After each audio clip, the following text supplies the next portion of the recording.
It's time for another episode of the Cultural Hall, where we talk about all things in and around, and we try, as we might, to bring it back to the Church of Jesus Christ of Latter-day Saints. We do all sorts of interview episodes every week. If this is your first time listening, this is what we call an Articles of News episode. Sometimes we divide it into 3 blocks, where in the 3rd block we do an interview, but not today.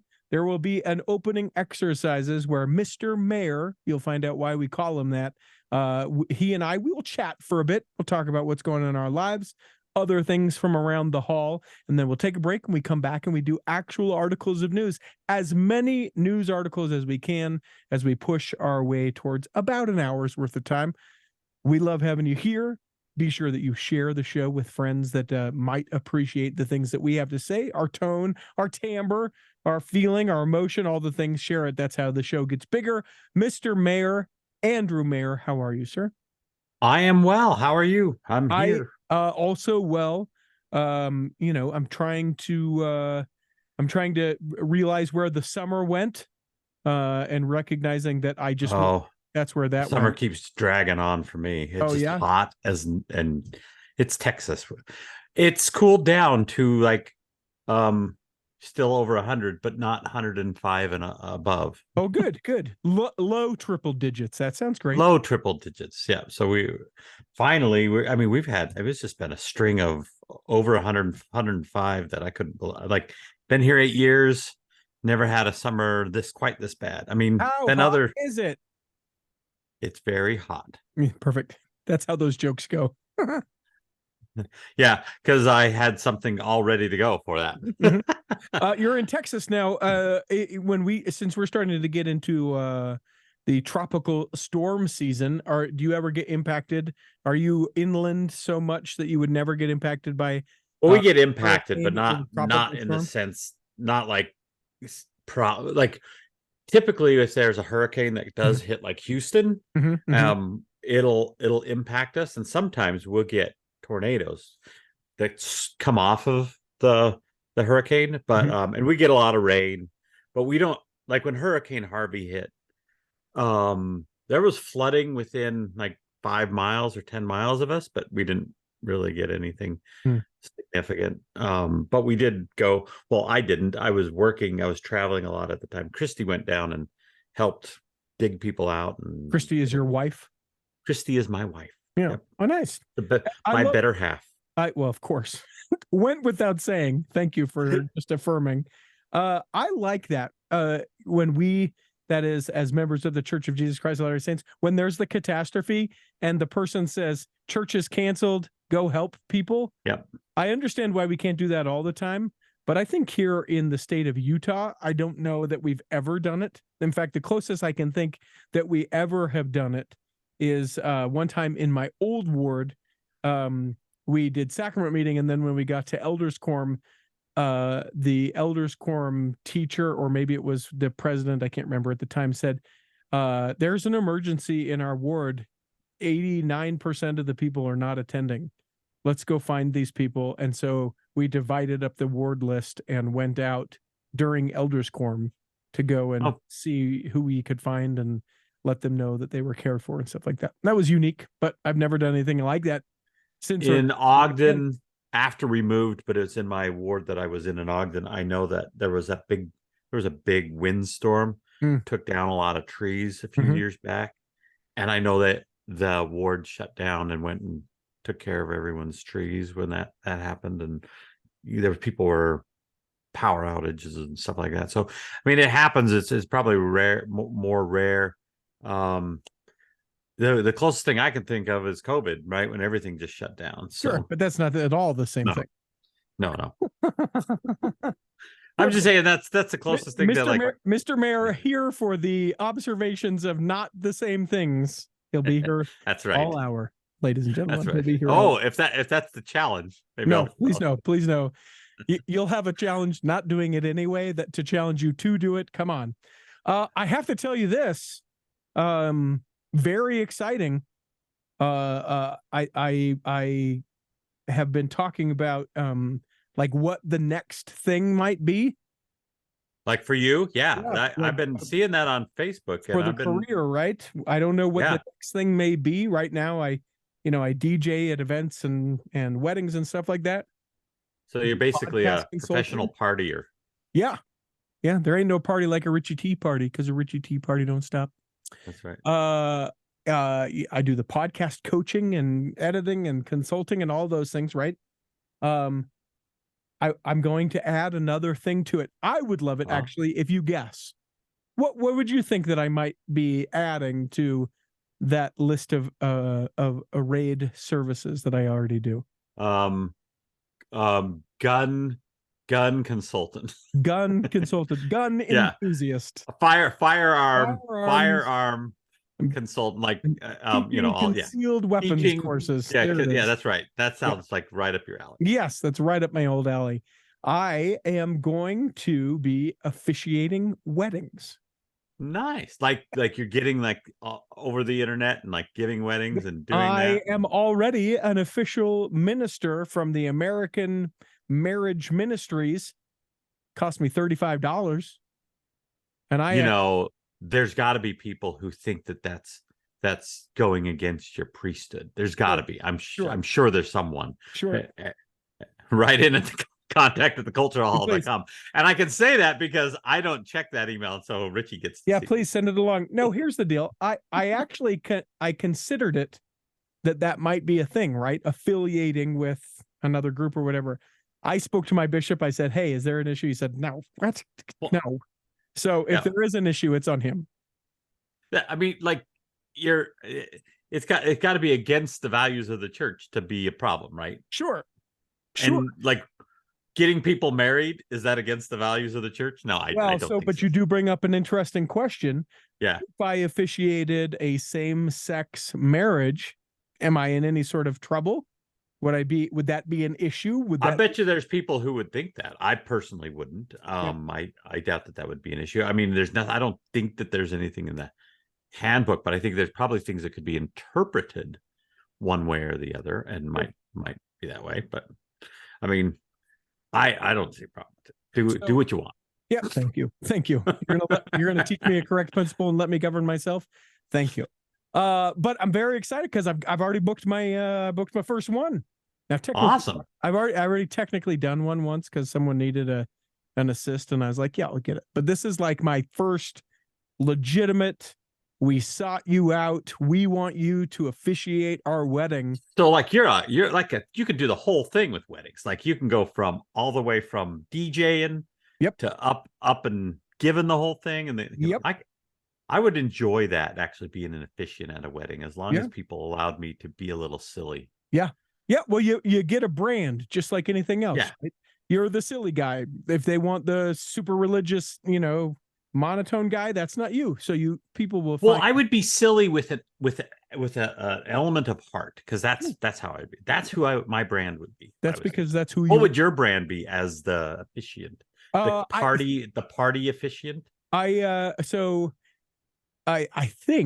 I hope, as I'm sort of, walking this out a little bit, my hope is that I can be very relaxed, that I can be polished. Be like, relax makes me think of the dude from The Big Lebowski. You're like, dude, yeah. Yeah. No, my hope is my hope is that I can be like sincere, certainly, but also to be like, hey, you know what? This is a significant day, and we don't know each other very well, but I do know that you guys have chosen to be with one another. And sure, as you look across at each other and hold one another's hands, you are looking straight into the face of the person who is statistically most likely to kill you. But you would be like the wedding singer at the beginning of the movie, not in the middle of the movie when he was. No, I just hope to be kind of observational, right? Like, we're in a beautiful place. This is what it is. I'm not going to be super long. I don't know. It'll be fun. I'm interested to see. But my first like wedding, air quotes, this is the deal. Dead Horse Point. in just outside of Moab, an absolutely gorgeous, awesome location. Maybe you'll be traveling all through the country and you'll come here to Texas, which you always threaten to do, and you never I'd do come it. see me when I you would do. do it. I would do it. Get married and I'll come down there. I am married. I don't know if Christy will want to do it again. Maybe we should try it again. Renewal of vows. How long have you guys been married for? 23 years. So 25. Do something for 25 and I'll come down. All right. We'll think about it. We'll see. A party. Why wouldn't you do a party? I'd come down for I would totally do it. If she doesn't want to, that shuts it down. Okay. That's how long I've been married, that I know that. Good. Smart. So that also, before we turned on the microphones, you asked about Brother Kyle. Yeah. I wasn't able to come. That I was just been to Utah and I just wasn't able to make it. So I'm interested to hear how the funeral was, like what the mood was, what kind of, who did you see there that, we might know even from your old job? Sure. So I don't know that I'll get into a whole lot of it because I've still sort of just processed it. Brother Kyle, for people who may not even know who this individual is, you can go back and listen. We did a repost of an episode a couple episodes ago. He is been a friend of mine for almost 20 years. Had ALS and recently passed. And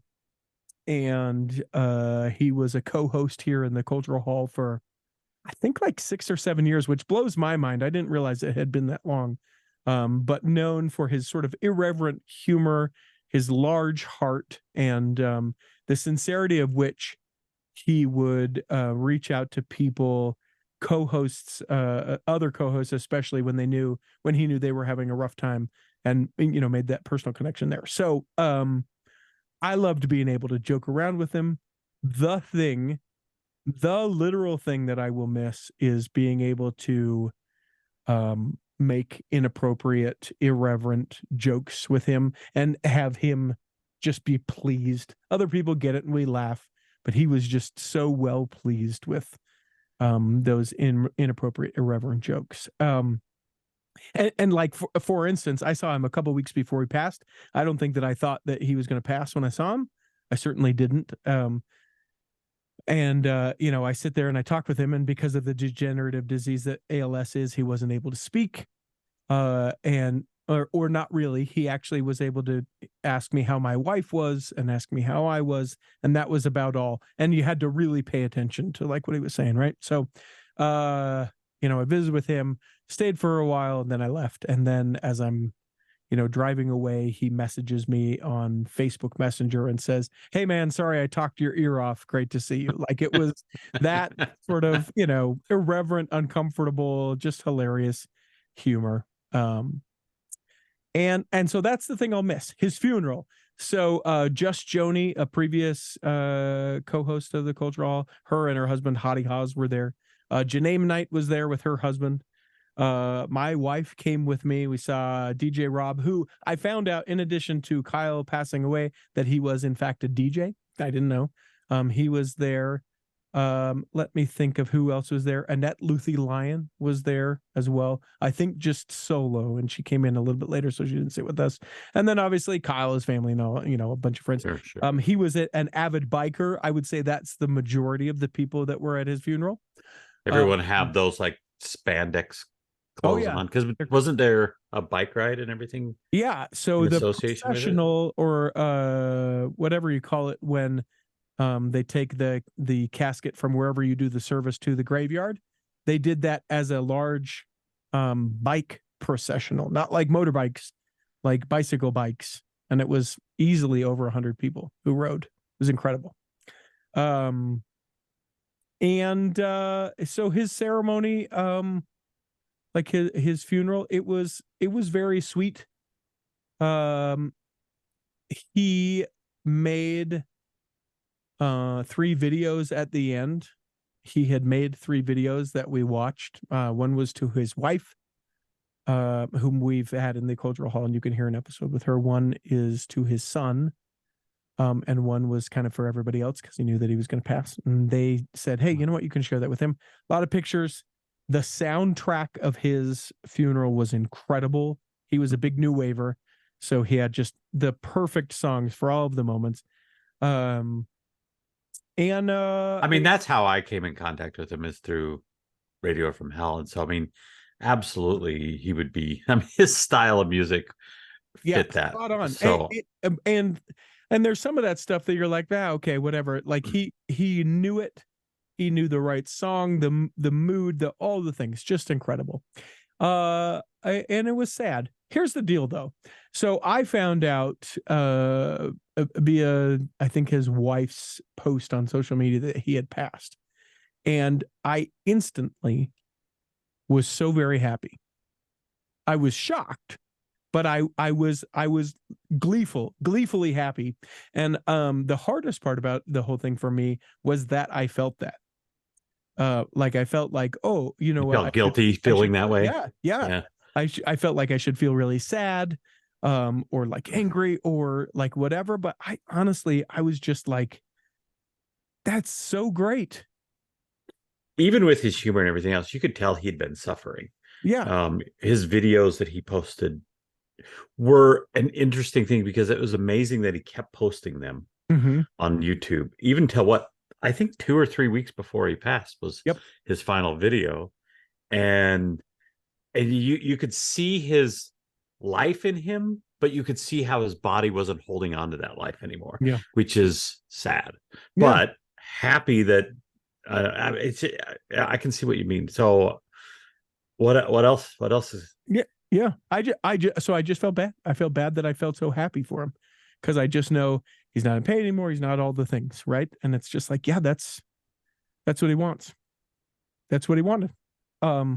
Cried a little bit at the funeral, not a ton. Fun to hear some sweet stories and some funny stories and all the thing. And I'll tell you what made me cry was your post on Facebook. Oh yeah, about him. Yeah, and I think it touched a lot of the cultural hall, and it was a great tribute to him. And it was just that immediate reaction.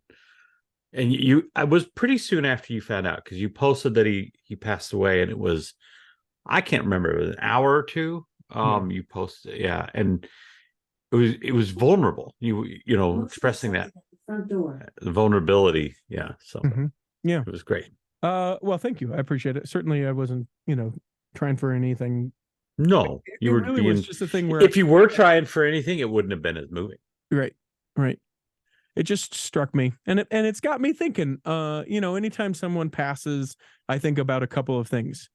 One, I could pass at any moment, even though that's not what his like trajectory was. But you can literally pass at any time. When it's your time, you're gone. That's one thing. Two, I think I got a lot of junk I need to go through before I, saddle someone with all the junk that I've got.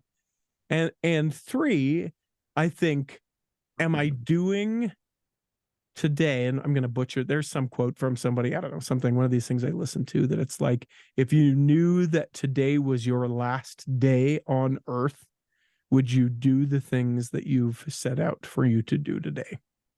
And that has so walk that out for me a little bit. Like, walk that out, what you think, like, what have you thought through to change both? Let's talk both temporally and spiritually. Like, what has it led to anything new from that conversation?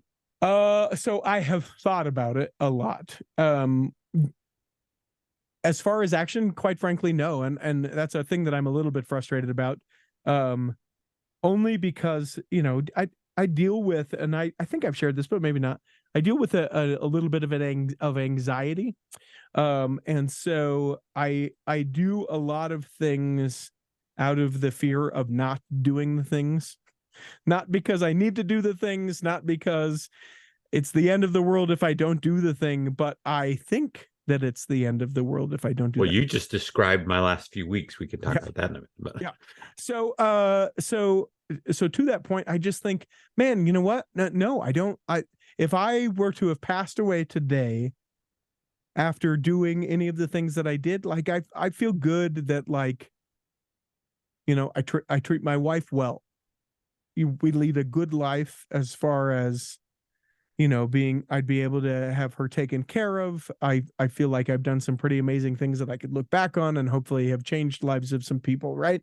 Those things. But like the day-to-day, absolutely not. Like that email that I felt like I needed to send, that I could have spent time with my wife or gone on a walk with my dog or any of the things, right? All of the things, I think there is a balance to be struck that is different than what I'm currently doing.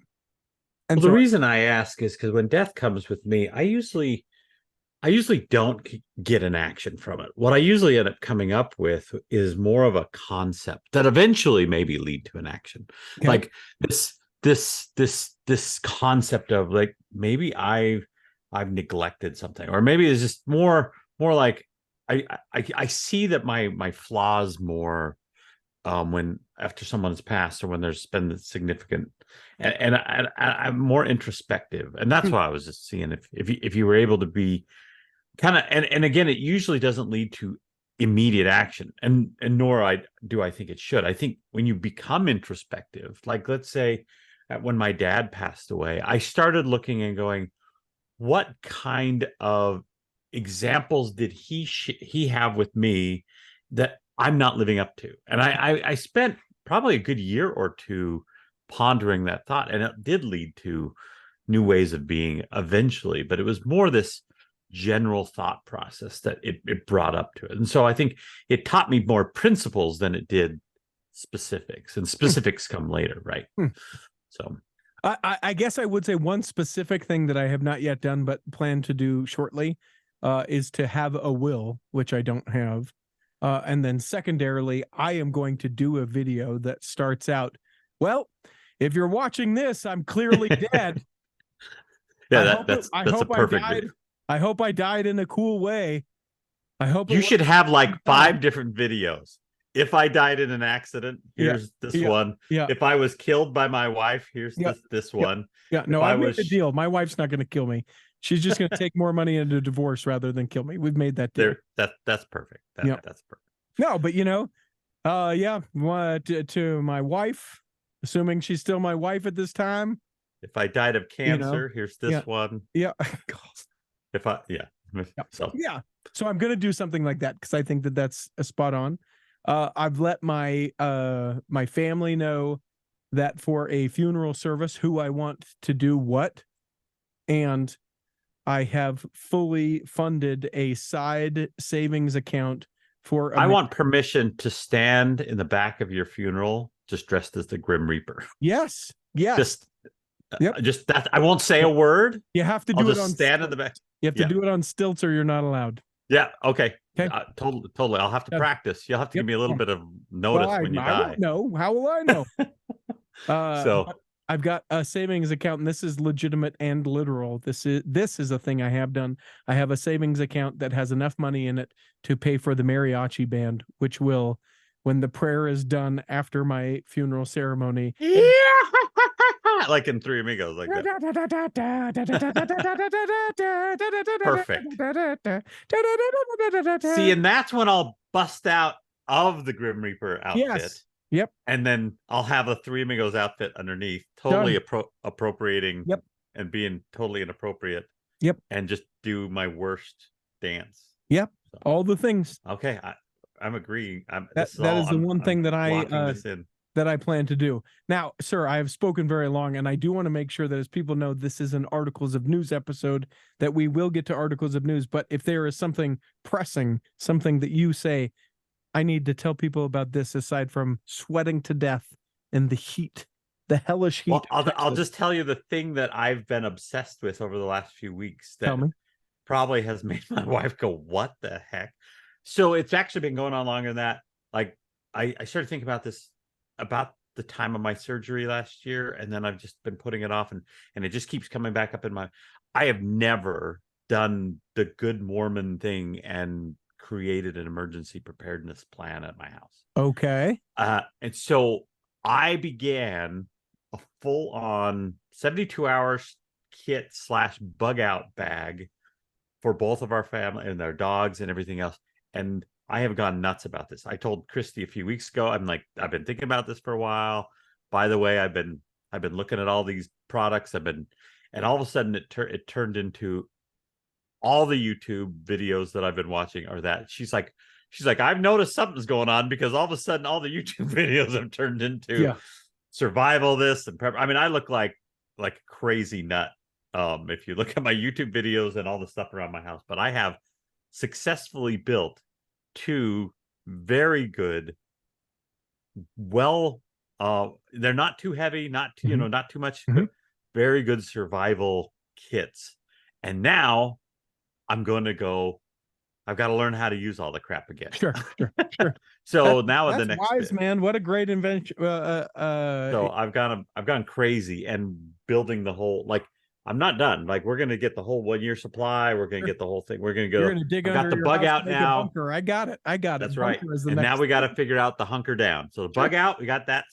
And now the hunker down. So let me ask you this about that. Is there a particularly great resource that you have found that has like a checklist, things that you should consider?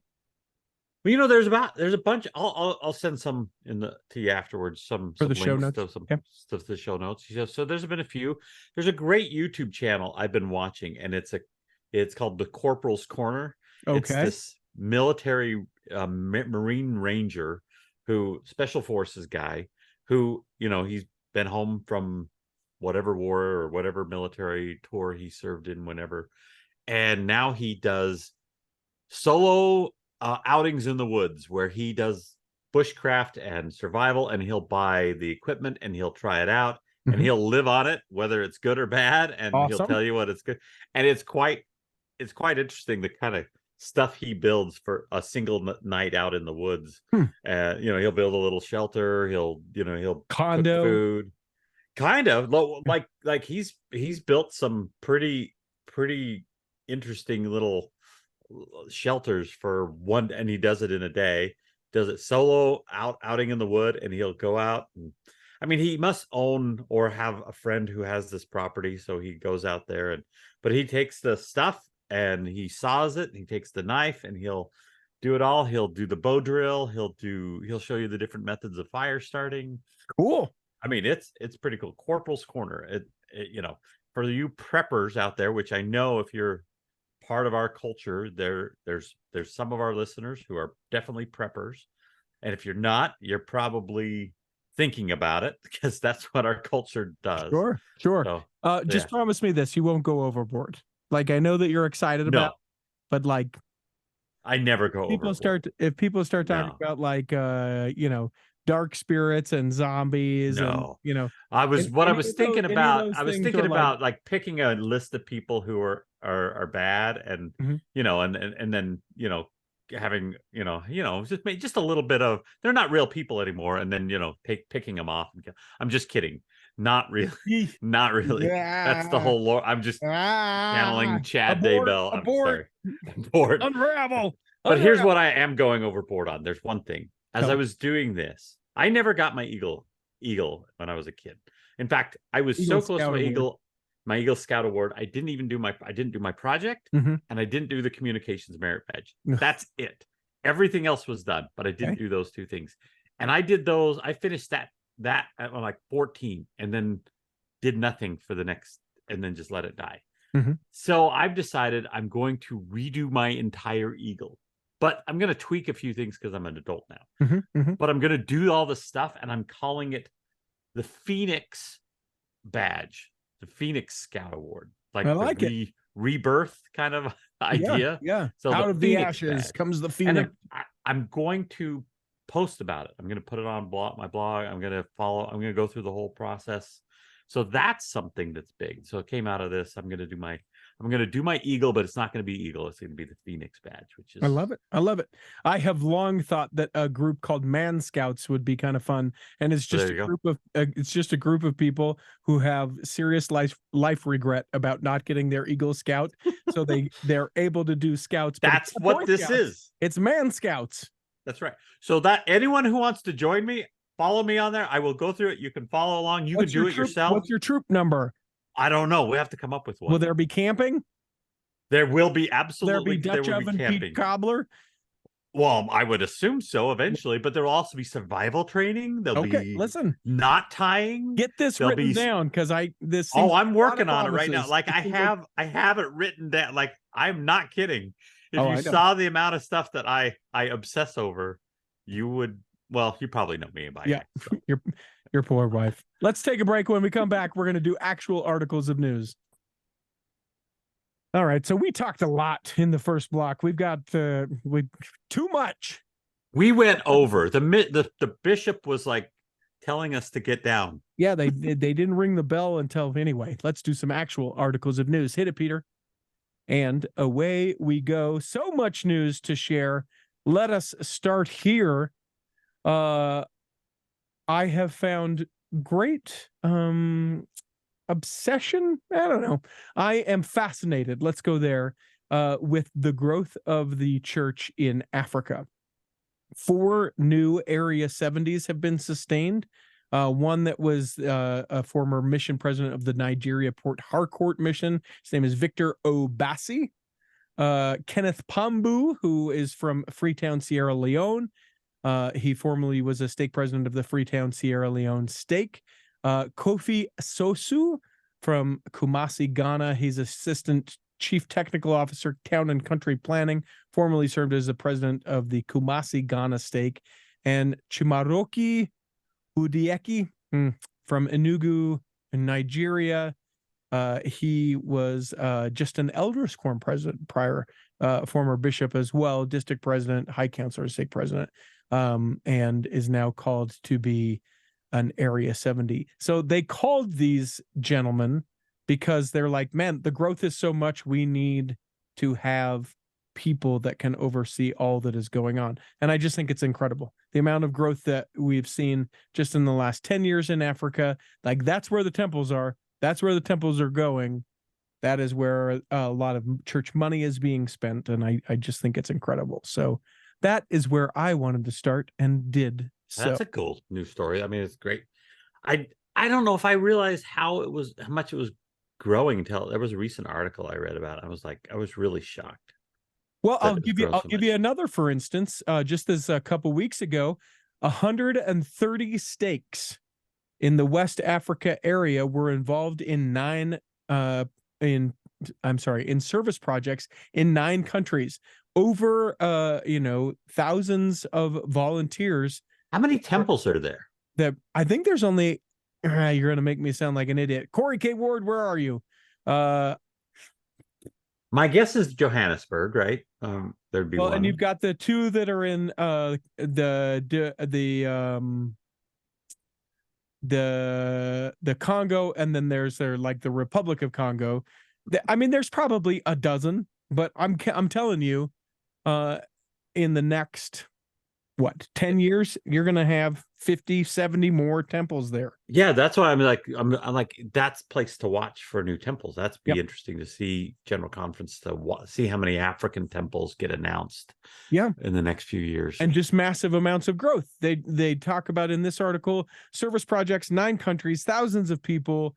Some of the projects were erecting reflective poles on roadsides, changing mosquito netting at a school, conducting blood donation campaigns, painting, tree planting, pothole filling, just like these amazing the stories of the pioneers that we grew up in. That's where they're happening now, right? Yes. It's incredible. And the church, there's another story, the church built a bridge, they paid for the construction of a bridge to be able to connect 2 communities. I just think it's so they're building bridges by building bridges. Yes, it's incredible. That's got to be a headline somewhere. Yeah, I absolutely love the excitement around that. And then I want to share this. We've talked a lot about the Cody Wyoming Temple. I know you have some Tabernacle Choir at Temple Square news, so I want to get to that. But I want to make sure that I share this. This, if you'll indulge me, I'm going to read this to you. Would that be all right? You indulge away. This is a column from the Cody Enterprise, founded by Buffalo Bill in 1899. As I understand it, it is an opinion piece in the Cody, Wyoming newspaper. Now, here's the deal about this. If you haven't been following along, maybe you don't know this. The church said, hey, you know what? We want to build a temple here. And the people said, yeah, that's great. And then they said, and here's what we'd want it to look like. And the people went, that's less than great. Come on. Does it have to be like that? That doesn't feel very Cody, Wyoming. And then there was a meeting and they're like, yes, we'll let you build it like that. And then we said, great. And then we ordered all the parts, because this is going to be one of those like Lego temples where we just kind of put the pieces together and we go, temple. Not really, but kind of. It's like the Helena temple. And then people said, whoa, slow your roll, church. You want it to be how tall? We don't do tall buildings in this town. You want it to be how bright? We don't do bright buildings. And there have been some concessions, certainly about the lumens as far as the lights and when the lights go on and whatever, and all that. But the height of the steeple and height of the temple continue to be an issue. So much so that the mayor of the town of Cody has said, guys, pull in the permit. Let's wait. We got some lawsuits on the table. There's a group in Cody that has sued the church. The church has sued the city of Cody. Lots of lawsuits going on. That, I feel like, is a fairly fair summary about what's going on. Yeah, that you did it well. And now I share this. This is by an individual named Pat Stuart, who says, and this is from August 21st. Find the link in the show notes. The gloves came off, muscles were flexed, and the Church of Jesus Christ of Latter-day Saints Goliath, with an army of over 100 billion in its main asset fund, told the volunteer Cody Planning and Zone Board, David, who is representing the city of Cody, with a meager total of $28 million in cash and assets, to either approve building its proposed temple or face more lawsuits. What happened next came as no surprise. The Planning and Zoning Commission folded. But it did so in such a way that no one is entirely certain what their vote to allow the site plan means. That confusion extends to the members of the Planning and Zoning themselves, who hold different opinions on their vote's importance. I don't think they did it on purpose, although I'd like to believe so. An oblique way of handling an impossible for them situation.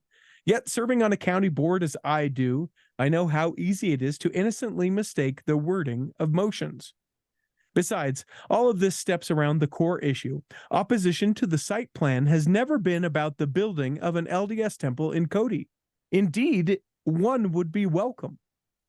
It's about the location and the indubitable fact that the site plan requires the city to make exceptions to its own zoning and its own city planning.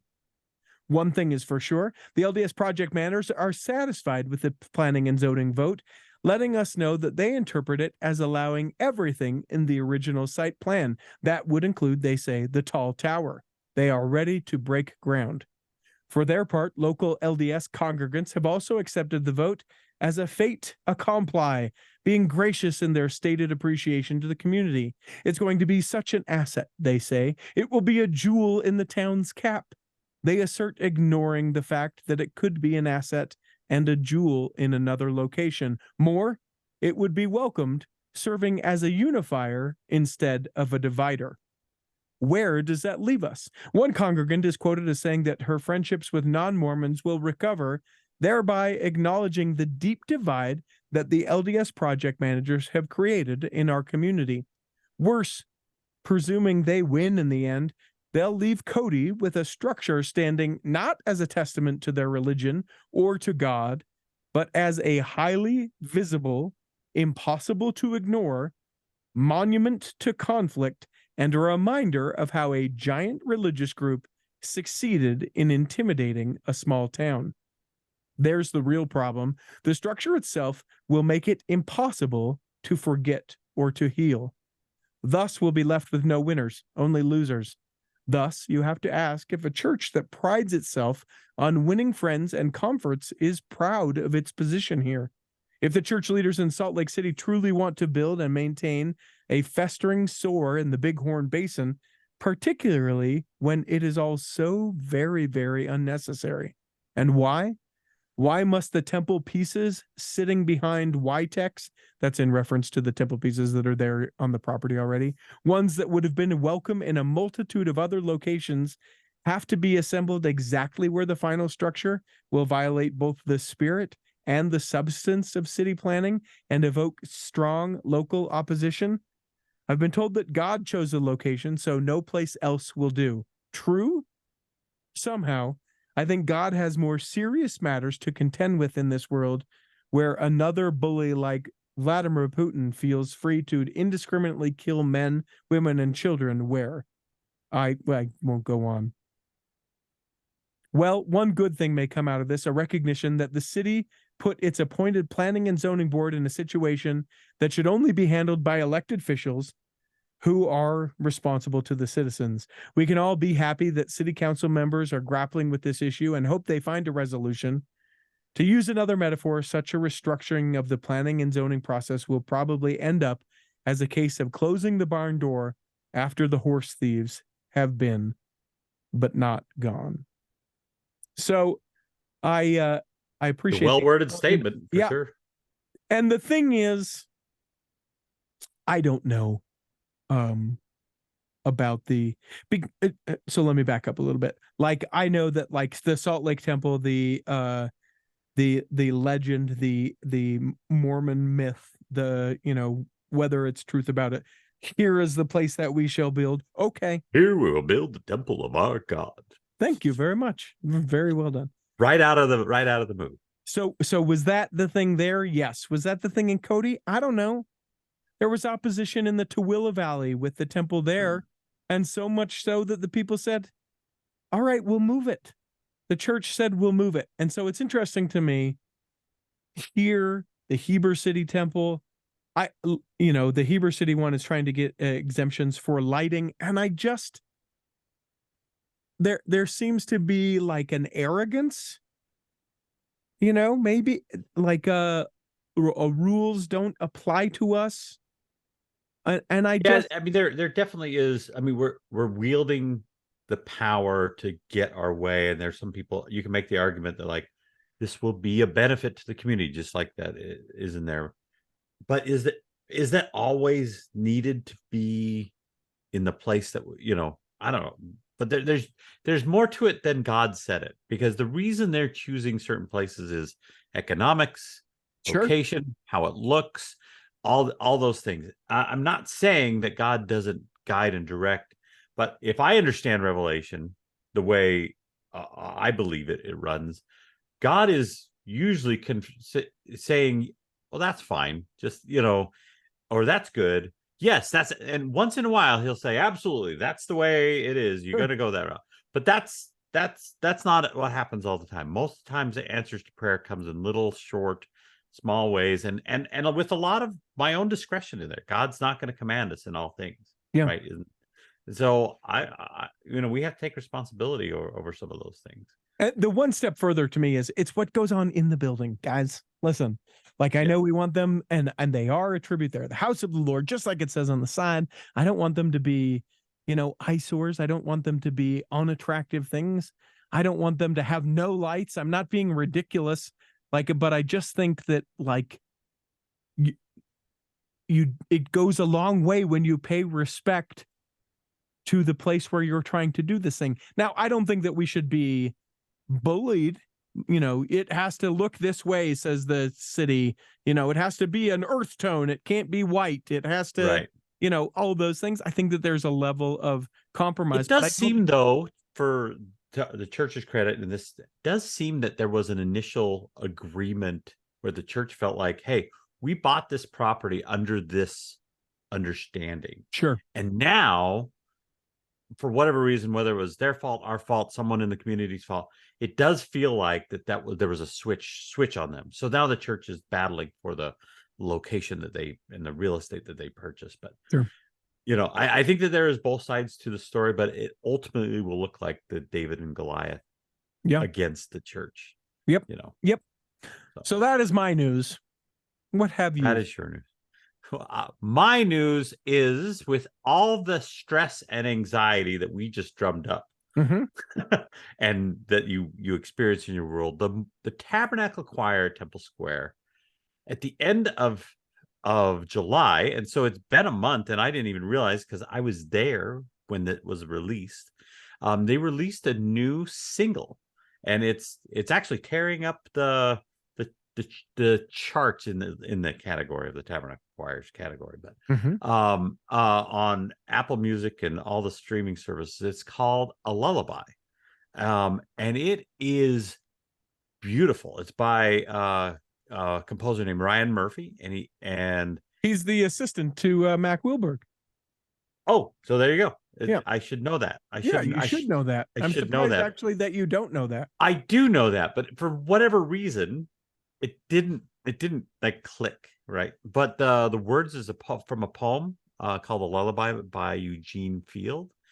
And go onto the website, read the poem, go listen to, and then you can click, and there's different ways you can download it and listen to it right off the article. I mean, it literally is it just like I wanted to go fall asleep to it, but it also kind of calmed me down. When I heard it the other day, I've actually been quite anxious lately, and I also deal with anxiety, and it was a wonderful way for me to kind of take a moment and let it just calm me down. So that's my news. I'm a new single from the Tabernacle Choir, and I'm so glad one of the other co-hosts didn't take it from me, because I get mad when they do.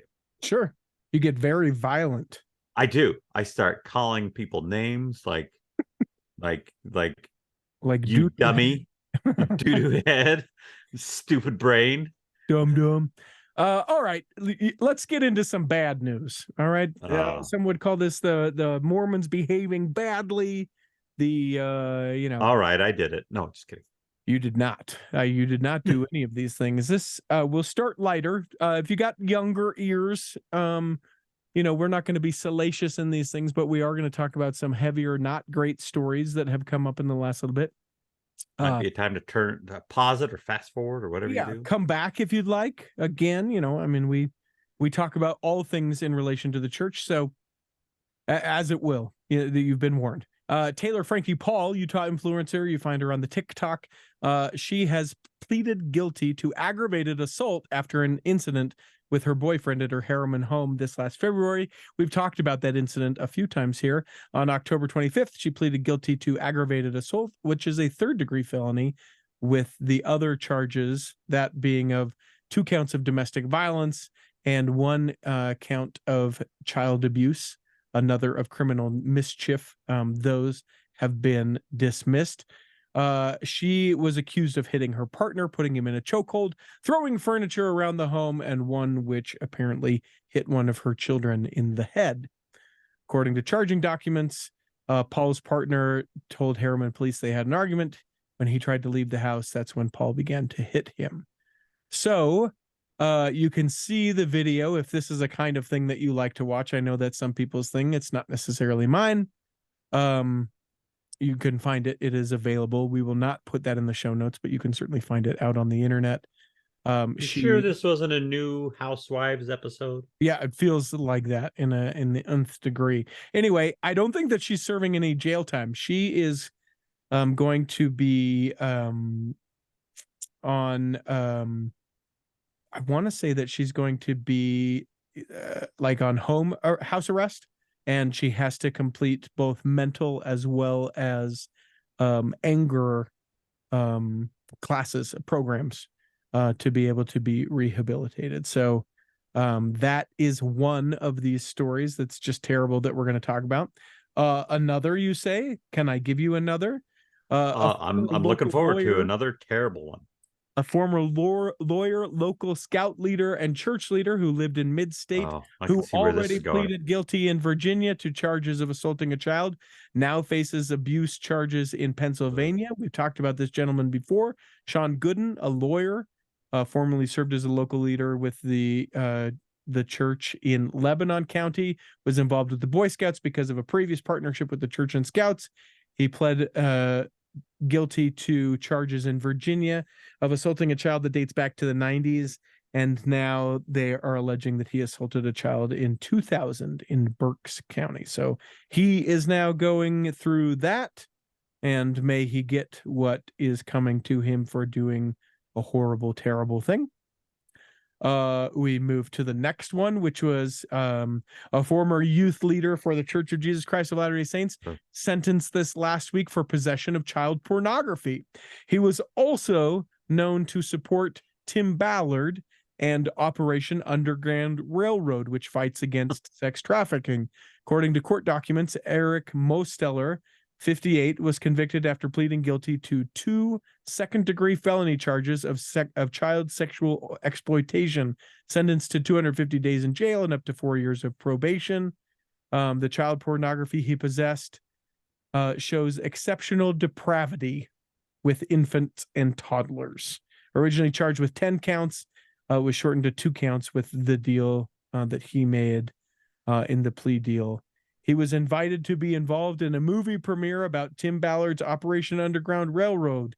He then discovered the deep web, downloaded information not available to general web users. Anyway, he said, it's just awful. So he gave a lot of money to a cause that seems to be everything that he was. Yeah. Gross. It's real gross. It's real gross, and may he get everything that he's trying to get. Kenneth Rooks, I think we talked about him, but I can't. Actually, that's more of a good story. Let me get to one more bad story before we go a little bit lighter. Yeah, make me feel really sick to my stomach. Let's really this one is just there's a last chance. Manase Fainu, he is appearing in a Sydney court as a desperate attempt to have his stabbing conviction quashed and be released from jail.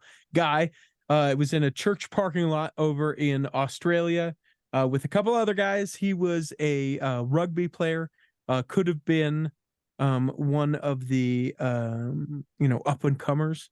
Was there church dance going on? Stabbing occurred in the parking lot. There's some video of it, and he pleaded not guilty. But a jury found that he had plunged a steak knife into the back of another member of the church at the Wattle Grove Church in Sydney back in October 2019. This is his last chance to appeal it. And in the show notes, you can see the video from that, not of the actual stabbing, but of people being in the parking lot, and to whether or not he did it. It sounds like he did, trying to be able to get out of it. I'm telling you what, recently, the church parking lot is nowhere you want to hang out. You go to church and you worship and then you leave. Well, dang it, because that's where I love to hang out. You like to hang out at the church parking lot? No. Okay, good. Because it's dangerous. Apparently. Yeah. Apparently I'm sad. We need something happy. Okay, I'll tell you this. Latter-day Saints mark the 100-year anniversary of the first Hispanic congregation in the Salt Lake Valley. Well, that helps. That's better. Yeah. 500 people gathered to mark the 100-year anniversary, a devotional, cultural event at the Institute of Religion. Huge deal, which is super cool. I love that they did that. The church donated $10 million to UNICEF to help mothers and children. This is an additional donation to ones that they have made in the past. That's significant. Are you happy? Did you talk about Donny Osmond's son yet? No, tell me. Donny Osmond's son won claim to fame. Not one claim. He was in the top 3 of claim to fame. We did talk about this. Did you talk about that? But Donny Osmond did made some comments this week. It was quite funny because of all the different missed guesses, because they guessed Elvis Presley. There's related to Elvis Presley and Elton John, and so I mean that he kind of made fun of that. So that's a big one. That Donny Osmond's son almost won claim to fame. Yeah, we don't talk about mission trips. We've talked about that. That's one that I've got here. Who cares? You don't call them a mission trip. You call them a mission for the Church of Jesus Christ of Latter-day Saints. If someone's talking about us, I mean, I'm fine talking. I'm like, to explain to them, hey, we called them just missions, but the BYU is in the Big 12 now, and they do not want them to be called mission trips, pal. Do not call them a mission trip. Yeah, and don't call us Mormons. Let's get. I'm happy to rebrand and clarify things, but man, let's settle down about. Well, I mean, here's the deal. I understand it, I suppose. But in a line of work that I have, when I feel like I have to do a thing and they tell me a bajillion things that they don't want me to do, it's very hard for me to feel love towards those people and to feel comfortable in the doing of the thing that I want to do. If I'm like, oh, do I call them Mr. and Mrs.? No, I have to call them And we should, and there's respect, but it is certainly an easier going time if people are like, you know what, we'd really like it if it's this, but if it's not this, that's perfectly fine. And the more important thing is this other thing. Okay. All right. But my name's Andy, right? But I only go by Andy to my friends. And at work, I'm Andrew. So every once in a while, someone will call me Andy. I don't, it bugs me because at work I'm Andrew, but I'll wait until I have a moment of relationship, enough of a relationship to express that, you know what, at work I'm usually called Andrew. But if you really truly want to call me Andy, if you think that, I'll express that. But truthfully, I'm just going to let it go because who cares? Like, why would I want to create that division that much over it? To demand this and create it. I'm all for teaching people and lovingly telling people what we want them to call them, but this dogmatic anger, it's unnecessary. It's unnecessary and it's off-putting. Yeah, it's unchristlike in my opinion. Oh, really? Geez, you're going to take it that step? Well, it can be. I've seen people like get vindictive about when people don't call us the Church of Jesus Christ of Latter-day Saints and put that mouthful in their mouth. You know what I mean? They can become unchristlike about it. I mean, you could, I don't think that's the intent of Russell M. Nelson's idea. The idea is to point us to Christ, not to create this division where we make other people feel lower because of that. So yeah, agreed. And I heard you say it's unchristlike. I heard that. It can be. Other things. Do you have anything else pressing that you really want to make sure we get in here? Nope. Okay. That's it. I can't remember if we talked about the new hymn book, but I hope that you are going to submit. They're looking for solo singers, melody singers. You can find a link in the show notes if you want to be a part. If you are musically inclined. Are you going to do it? Are you going to do it? Types of no, I don't want to. Maybe I should. You could though. You should. If you do, I will. If you do, I will. Okay. All right. I love this though, and I wish that I could just copy this and send this to people when I record them for interviews. They're talking about like when you're recording the audition that you do, right? Here are the audition recording instructions. Ooh. Please record with a piano or a piano track if possible. Find a quiet room to record in. Turn off fans, air conditioning, other appliances that make room noise, and set your recording device on a stable surface, mic stand, or tripod. Record yourself singing 2 contrasting hymns. Please record them on separate files. Please save those files as an MP4 or an MP3. Past recordings from performances, albums, tracks, etc. are okay to use. If you are applying for both the solo and choral roles, you will need to submit 2 recordings for each role. 4 recording, like it's very good. Middle of the road music interpretations are encouraged. Demonstrate good vocal technique and vocal range. Sing in time with appropriate tempos. It's great. I love that someone should get up and do well, it's very similar to what my brother did. So years ago, my brother, my grandpa and my mom were driving in the car. My brother played the tuba. Mm-hmm. And they were driving in the car, and somehow it came up that they were playing, like, what are the songs you're playing? And my grandpa made a silly joke. Hey, just tuba is my favorite part of the whole thing, right? The tuba part is my favorite part. He made a silly joke, and my brother said, "Do you want to hear my part?" And he literally sang him his tuba part, and it was Louie Louie. So it was bum bum bum. Bum bum bum bum bum bum bum bum bum bum. Jeez, that's awesome. And he sang the whole thing, and my mom and they all just laughed. It was hilarious. Anyway, that's great. That's what someone should do: is just pick a hymn and sing the bass part. Yes, by yourself. Just sing the bass part. I am on board for that. The alto part would even be worse because it's usually just like one note. I like the alto. If I'm going to sing something that isn't tenor, I'm going to sing the alto part for sure. Oh, I agree. The alto's like the spice that makes the dish beautiful. But if you ate that spice all by itself, sure, it's awful. have you ever heard the Alto's Lament? No, is it heard good? This song? Okay, I need you to stall. Tell me about something that people will care about, and I'll see if I can find this song. We can. I can get into the. I don't know. Just find Come the on. song. Find it Come fast. I'm not. I can't put me on the spot. You know that I can't do the end of the cultural hall. Come How on. can you put me on the spot like that? You got to be put on the spot. I hope that this. Okay, let's see. People want to know. I could teach you all about video conferencing. Okay. And the best. Please. And the best way to do video conferencing. Tell me what is the best way to do video conferencing? You well, can't this, to make sure, it depends on if you're doing a Zoom call or a Teams call, and if you're going to do Microsoft Teams rooms at your office, or if you're more mobile and you need to have personal devices and you're going to use web conferencing, just webcams and that kind of stuff. Okay. So it depends. So did I capture it long enough? I'm good. Thank you for stalling. All right. So now I've got to share, and I've got to share the sound, and I've got to go to this, and I've got to share the. Okay.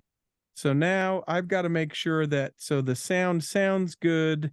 I have to turn something off too, right? I have to hang on. Original sound for musicians. I need to turn it on or off. You need to turn it on.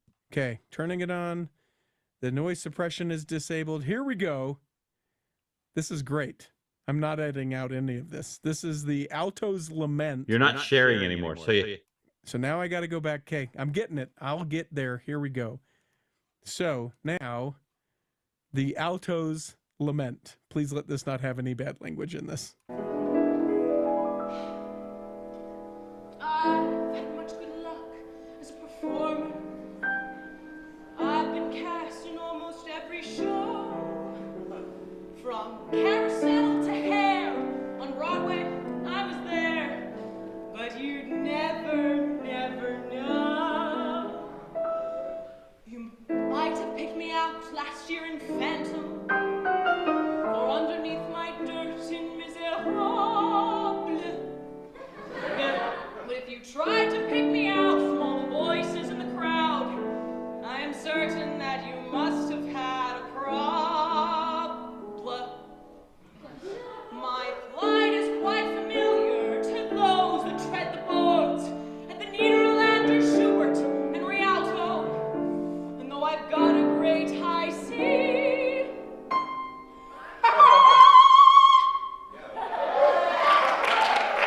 the reaction seems to be, that's great, honey, but we need you to stay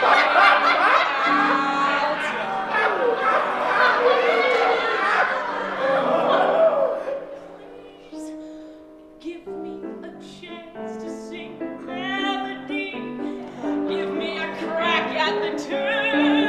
I'm filled with chagrin every time I begin by the light of the silvery moon. A little shot at the melody.